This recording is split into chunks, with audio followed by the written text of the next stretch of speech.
Ntegereje umunsi w'Uwiteka, umunsi uzaba uteye ubwoba bwinshi, umunsi w'umunezero ku bizera n'umubabaro ku banyabyaha.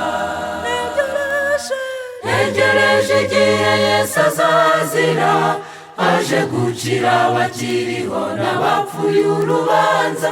Ntegereje igihe Yesu azazira, azaje kwima ingoma ye.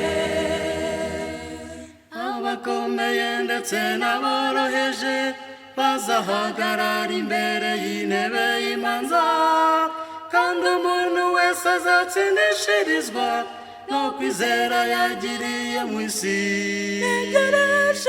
Ntegereje igihe Yesu azazira, aje gucira abakiriho n'abapfuye urubanza.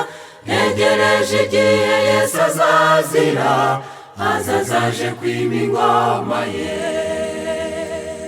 Mbese mwene data wariteguye?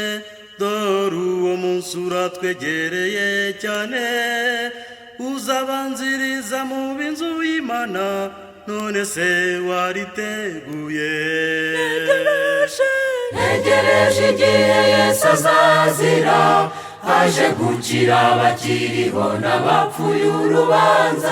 Ntegereje igihe Yesu azazira, azaje kwima ingoma ye.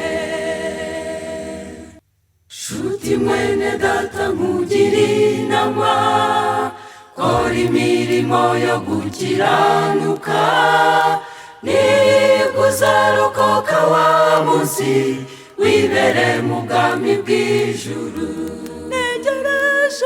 Ntegereje igihe Yesu azazira, aje gucira abakiriho n'abapfuye urubanza. Ntegereje igihe Yesu azazira, icyamanga bamwiteguye, icyamanga bamwiteguye, icyamanga bamwiteguye.